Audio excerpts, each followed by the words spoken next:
alhamdulillah rabbil alameen, wal aqibatu lil muttaqeen, wa la udwana illa ala al-zalimin.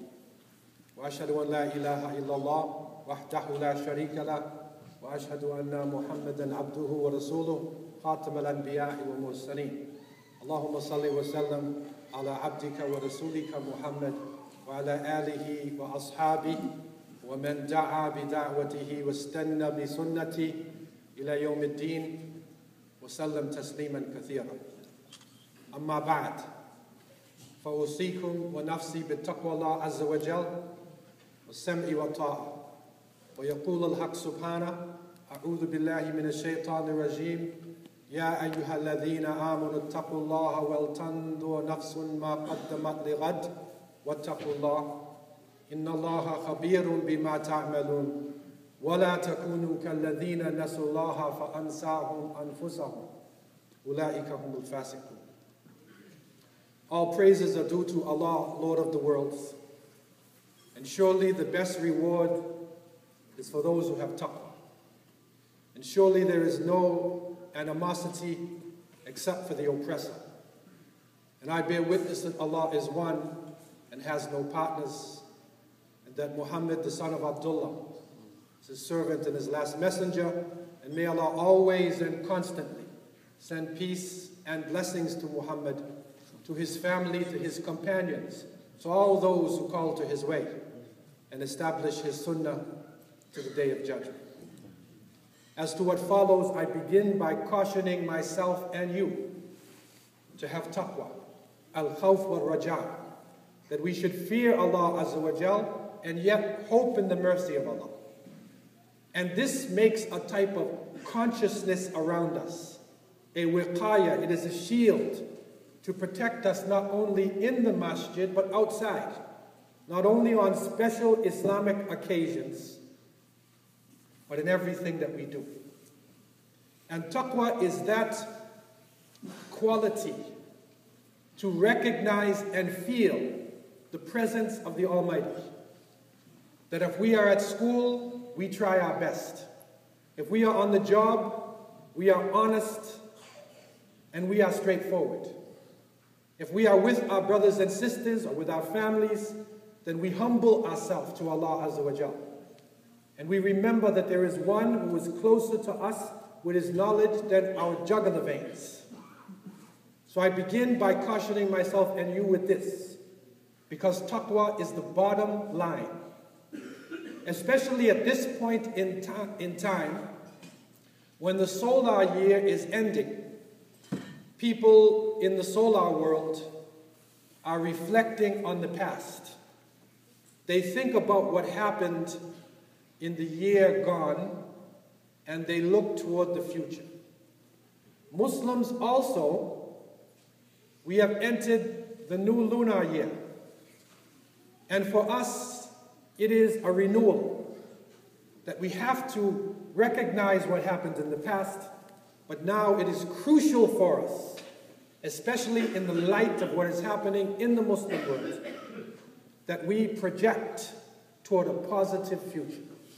And Allah Azza wa Jal has informed us 1400 years ago in His divine revelation, speaking about time.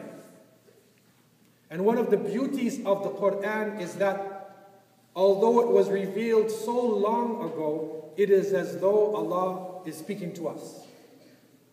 And in the end of Surah Al-Hashr, Allah Azza wa Jal has revealed, O you who believe, have the consciousness of Allah, and let every soul look to what it put forward for tomorrow.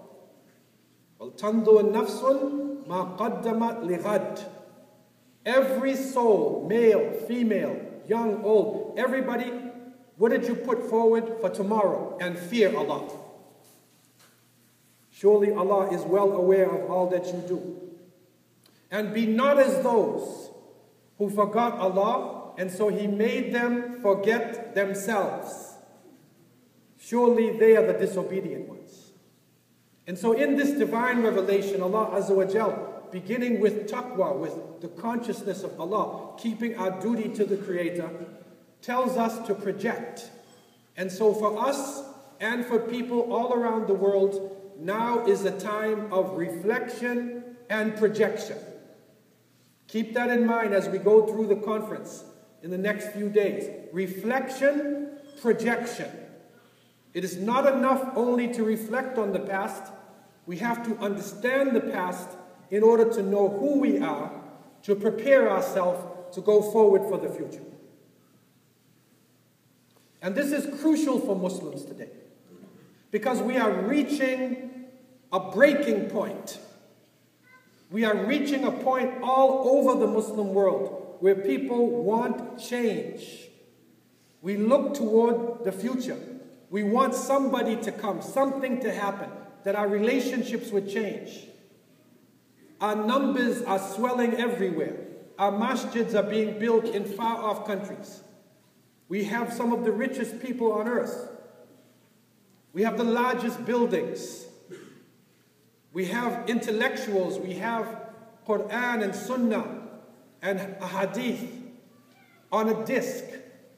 Everything is in place, but something needs to happen. Something needs to happen to us in order for this change to go about. In the Muslim world, especially in Arabic-speaking countries, we hear the people say, "Ashab yurid isqat al-nizam." They are saying that the people want the present order or system to come down. Not necessarily individuals. What they are really calling for is a different relationship of people. A relationship between leaders and followers. A relationship between those with wealth and those who are struggling to survive. And so it is a crucial time for the Muslim world, but Allah Azza wa Jal has told us clearly about change, telling us in Surah Al-Ra'd, إِنَّ اللَّهَ لَا يُغَيِّرُ مَا بِقَوْمٍ حَتَّى يُغَيِّرُ مَا بِأَنفُسِهِمْ. Allah will not change the condition of a people till they change that which is in themselves. No change. So the real reflection now, as we are moving in the streets, as we are analyzing our lives, what change can we bring about within ourselves? Our understanding of who we are. And of all the places in the world where the understanding of self is so important, the Americas is probably the most important part of the whole Muslim existence, where it is crucial for us to understand who we are and where we are going. Because we are getting caught in a technology, we are getting caught in an illusion that tells us it is a great society which has led the world for the past few hundred years, as though nothing else in the world ever existed. It is an illusion of civilization. It is an illusion of peace and tranquility. It is an illusion of stability. And so we need to break through that illusion to understand what has happened on these shores and what can we as Muslims do to prepare ourselves for the future, reflection and projection. Never forget that America did not begin with Christopher Columbus. Christopher Columbus did not discover America. Because when he landed on the islands and his son went to the mainland in Central America, there were over 75 million people living in the Americas. Half of the products of this world come from this part of the world. Potatoes, tomatoes, squash, corn, essential products for life came from the Americas and then went to other parts of the world. It was not a barren land. It was a land with great civilizations. It was a land not only with people who worshipped many gods, but it was also a land of Tawheed as well. And information has come to us of Native American people worshipping one God. The Mi'kmaq nation, who were the first to meet the European explorers in the north, in Canada, believed Niskam, that Niskam was the creator of the heavens and the earth. And they described Niskam in terms that we would say Al-Hakim, Al-Qadir. They described him as the one who has the greatest wisdom, the one who has power over all things. The Cherokee nation was known for their belief in one God. In what is now known as Mexico, was also people who called directly to the belief in one God before the time of the Prophet ﷺ. But people would say, how has this come about? If Muhammad ibn Abdullah ﷺ is the Prophet of Islam, then how can this come about? Allah Azza wa Jalla has told us very clearly in Surah An-Nahl, وَلَقَدْ بَعَثْنَا فِي كُلِّ أُمَّةٍ رَسُولًا أَنِ اعْبُدُوا اللَّهَ وَاجْتَنِبُوا الطَّاغُوتَ. And verily, we have sent to every nation a messenger, that they worship one God and stay away from false deities. So prophets came to China, to India, to Africa, to Europe, and the Americas. And the people of these lands not only enjoyed Tawheed, but after the time of the Prophet ﷺ, Muslim explorers crossed the Atlantic before Columbus. Documented evidence. Our writers in Arabic, Al-Mas'udi, in his book, Muruj al-Dahab wa Ma'adin al-Jawhar, Al-Idrisi, Ibn Qutiyya, Al-Umari. So many Islamic writers were talking about journeys of Muslims who went into the Atlantic Ocean, some of them returning to their lands. We have also found now in the Americas traces of individuals in Brazil, in Central America, up into the United States. When the Spanish conquistadors came into America, they saw people, dark-skinned people, African people, who were similar to those who lived in West Africa. The people were using the name Kaaba, Jalo.